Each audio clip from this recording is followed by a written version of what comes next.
हरियाणा में बदल गया इन 4 लोकसभा सीटों पर माहौल। जहां शुरुआत में बीजेपी की तय जीत मानी जा रही थी, लेकिन अब चुनाव अंतिम पड़ाव की तरफ आते आते कुछ अलग ही रुझान दिखाना शुरू कर दिया है। ध्यान से इस वीडियो को शुरू से अंत तक देखिएगा। सबसे पहली लोकसभा सीट है वो है भिवानी महेंद्रगढ़ की। भिवानी महेंद्रगढ़ लोकसभा सीट पर सियासी समीकरण जो है बदल रहा है, जहां रावदान सिंह का साथ किरण चौधरी देती हुई नजर आ रही है और अपने समर्थकों को 2 टूक जवाब दे दिया है। कांग्रेस को जिताना है।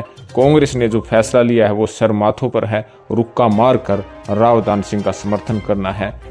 महेंद्रगढ़ से ज्यादा तोशाम हल्के से रावदान सिंह को जिताने की बात किरण चौधरी ने की है। कहीं न कहीं जैसे ही किरण चौधरी ने रावदान सिंह का सपोर्ट किया, उसके बाद भिवानी महेंद्रगढ़ का सियासी समीकरण में बड़ा बदलाव देखने को मिला है। हालांकि टिकट न मिलने के कारण नाखुश है बंसीलाल परिवार, लेकिन उन्हें समय की निजाकत को पता है कि किसका क्या साथ देना है, क्योंकि भारतीय जनता पार्टी के प्रत्याशी धर्मवीर सिंह तीसरी बार है। 10 सालों की सत्ता विरोधी जो लहर है उसका भी सामना करना उन्हें पड़ रहा है। जो उनका जाट वोट बैंक था, जो किसान वोट बैंक था, वो भी बीजेपी के खिलाफ आ चुका है, जिसका खामियाजा धर्मवीर सिंह को भुगतना पड़ सकता है। और भिवानी महेंद्रगढ़ सीट पर पेच ही इसलिए फंसा था कि कांग्रेस पार्टी में गुटबाजी है, एक गुट दूसरे को हराने में लगा है। लेकिन अब किरण चौधरी का रावदान सिंह के साथ आना एक अलग ही समीकरण माहौल बन चुका है। दूसरी सीट है फरीदाबाद की। फरीदाबाद में कृष्णपाल गुर्जर की सेफ सीट मानी जाती थी, लेकिन जैसे जैसे अब चुनाव नजदीक आता जा रहा है, फरीदाबाद का माहौल बदलता हुआ नजर आ रहा है। जेजेपी का पूर्व विधायक हो या फिर भारतीय जनता पार्टी के पूर्व विधायक सुभाष चौधरी हो, अपने ही प्रत्याशी के खिलाफ मैदान में उतरा है, विरोध करना शुरू कर दिया है। बताया जा रहा है कि कृष्णपाल गुर्जर के खिलाफ भारतीय जनता पार्टी के काफी नेता भीतरघात करने की भी आशंका लगाए बैठे हैं। और उधर दूसरी तरफ फरीदाबाद से कांग्रेस प्रत्याशी महेंद्र प्रताप सिंह के साथ भूपेंद्र सिंह हुड्डा खड़े हैं और अब कर्ण दलाल भी साथ आ चुके हैं। और सुभाष चौधरी जो बीजेपी में शामिल है, पूर्व विधायक हैं, वो भी सपोर्ट कर दिए हैं और जेजेपी के पूर्व विधायक ने भी सपोर्ट कर दिया है।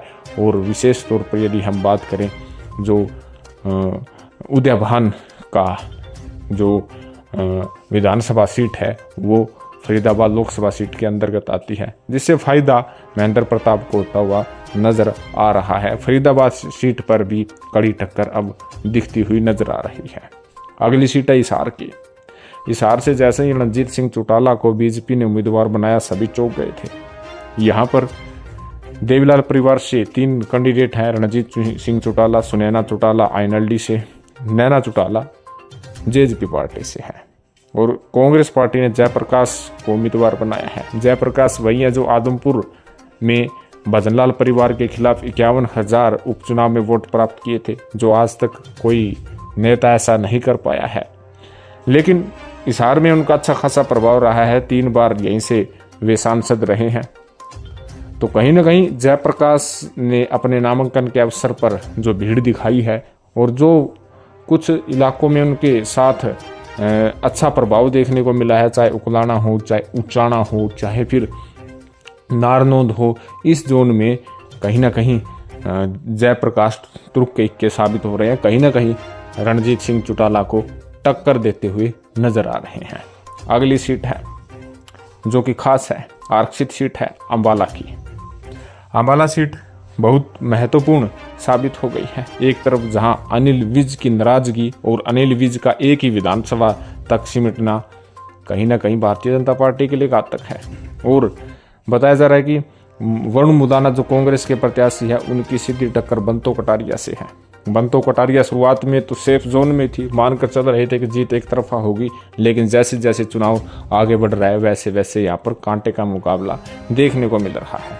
तो कहीं ना कहीं इन 4 सीटों पर मिजाज धीरे धीरे बदलना शुरू कर दिया है। कांटे का मुकाबला यहाँ पर हो गया है। जीत हार का डिफरेंस इतना ज़्यादा नहीं है, लेकिन इस बारे में आपका क्या कहना है? क्या इन 4 सीटों पर बदलते हुए माहौल के अनुसार आपको क्या लगता है, कौन सी पार्टी बाजी मारेगी? कमेंट जरूर करें। धन्यवाद।